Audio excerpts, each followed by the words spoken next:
Hey, and Mr. Howard here again from my guest room. We're going to do the preface of the picture of Dorian Gray relatively quickly. Just so you know, a preface is something that's written by the author to the reader. It's intended to be read before you read the book. As opposed to an introduction, which, especially my high school students often think is something they should read before they read the book because it's called an introduction, but it's not. Those of you that are reading introductions, stop. Read the introduction after you've read the book, not before.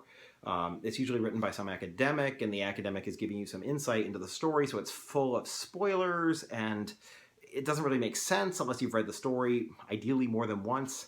I'm a shameless nerd, so whenever a new copy of Beowulf comes out, I'm like, ooh, let me read it. And the first thing I read is the introduction. I know the story. I've read 7 different translations. I want to know what's new about this one. I want to get more academic insight. I love introductions. They're great. But they're not great if you've never read the book before. So save the introduction until you're done, but do read the preface. Oscar Wilde wanted to influence you and influence your thinking before you read the story, and that's ironic given how influence is a major part of this.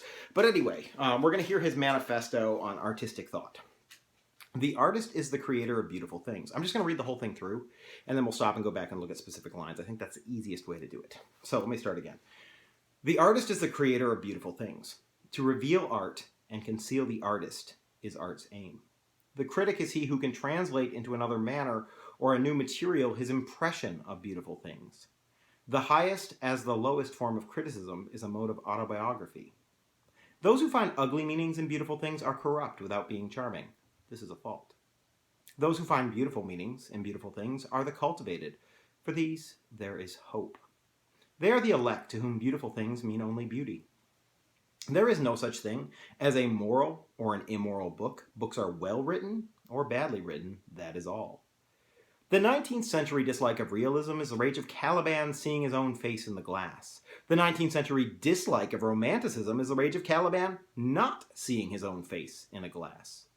The moral life of man forms part of the subject matter of the artist, but the morality of art consists in the perfect use of an imperfect medium. No artist desires to prove anything. Even things that are true can be proved. No artist has ethical sympathies. An ethical sympathy in an artist is an unpardonable mannerism of style. No artist is ever morbid. The artist can express everything. Thought and language are to the artist instruments of an art. Vice and virtue are to the artist materials for an art.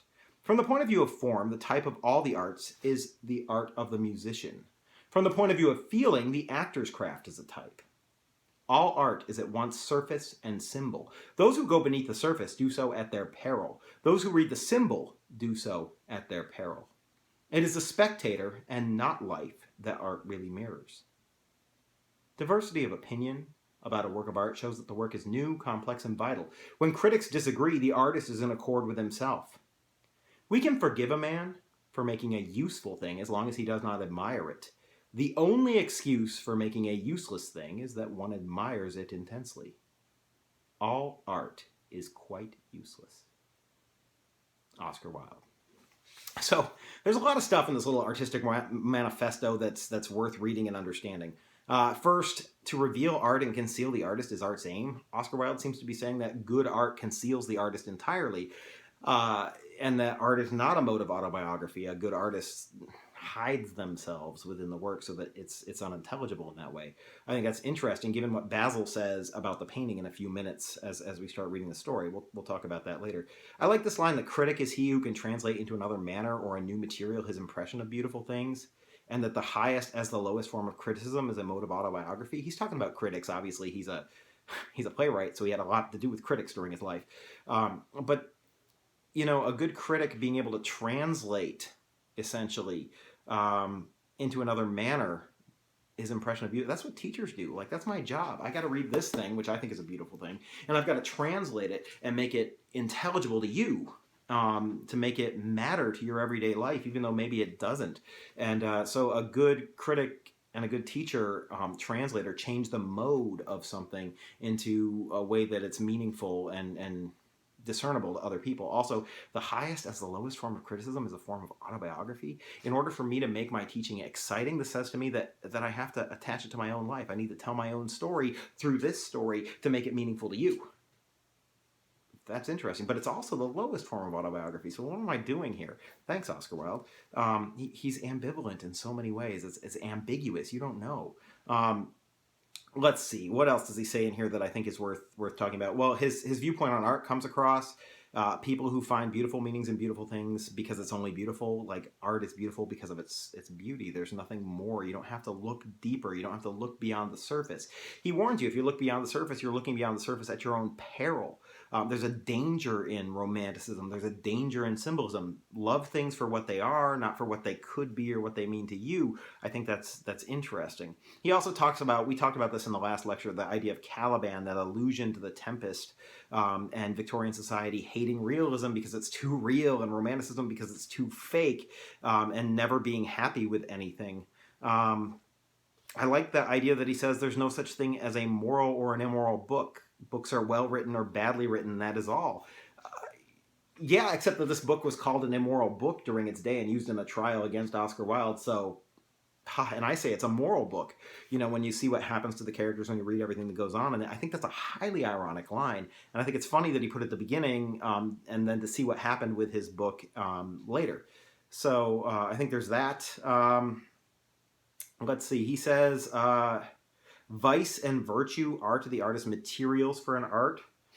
This idea that what makes art is right and wrong. It's the material. It's what the art is composed of, whether the work is a painting or a song or a play or a novel. We write about vice and virtue. We paint about vice and virtue. It all comes out. So that tells you this book is going to be about morality, about what's right and wrong. He layers that up front for you. He says... all art is at once surface and symbol. Those who go beneath the surface do so at their peril. Those who read the symbol do so at their peril. A warning about reading things beyond the surface level. But obviously there's a lot in this book that's beyond the surface level and was obviously intended that way. So he's warning... I don't know whether he's warning you about it to, refuse responsibility for it. It's hard to say, but he follows that with the line, it is the spectator and not life that art really mirrors. For me, that comes straight from Keats. If you've read John Keats's Ode on a Grecian Urn, it sort of gives you this idea, which was a romantic poem, came before Wilde, but gives you this idea that all art is really a mirror, that you can't see anything in there that you didn't bring to it yourself. And so if you're offended by what you read, really the person to blame is you, because you carried that within yourself. All he did was show you a mirror that allowed you to see yourself. And that goes back to Caliban looking in the glass and seeing or not seeing his face, as the case may be, this sort of mirror thing. And I think that's interesting. So we can talk about mirrors, because on some level in the picture of Dorian Gray, the picture itself is sort of a mirror, and it becomes sort of a funhouse mirror of Dorian Gray. And we'll talk more. I don't want to spoil anything. But mirrors and mirroring, I think, are really important in the story. And it shows up in the preface. So that's an image or a theme or a symbol that you want to pay attention to throughout. Finally, I love this last statement. It's perfect Oscar Wilde paradox. We can forgive a man for making a useful thing as long as he does not admire it. The only excuse for making a useless thing is one that admires it intensely. And so we're talking about art here. What's the purpose of art? Is it useful? No, that's why we admire it. And so he says all art is quite useless, which this is a work of art, right? Like, is he saying, it's useless, it's worthless, it's ineffective, or something else? We should admire it because it's useless. I mean, I think there's a myriad of interpretations that come out of this. And this is one of those things that you can read 150,000 times and still not feel like you understand. Oscar Wilde is willfully full of paradox. He's planting ideas in your head. He's manipulating the way you think about the book. And that's awesome. I hope you enjoyed that as well. And hopefully you read it on paper again. Look it up, read it online, think about it, come up with your own ideas, and look for images and things that show up here that are then going to go through the entire story. Those will bear fruit.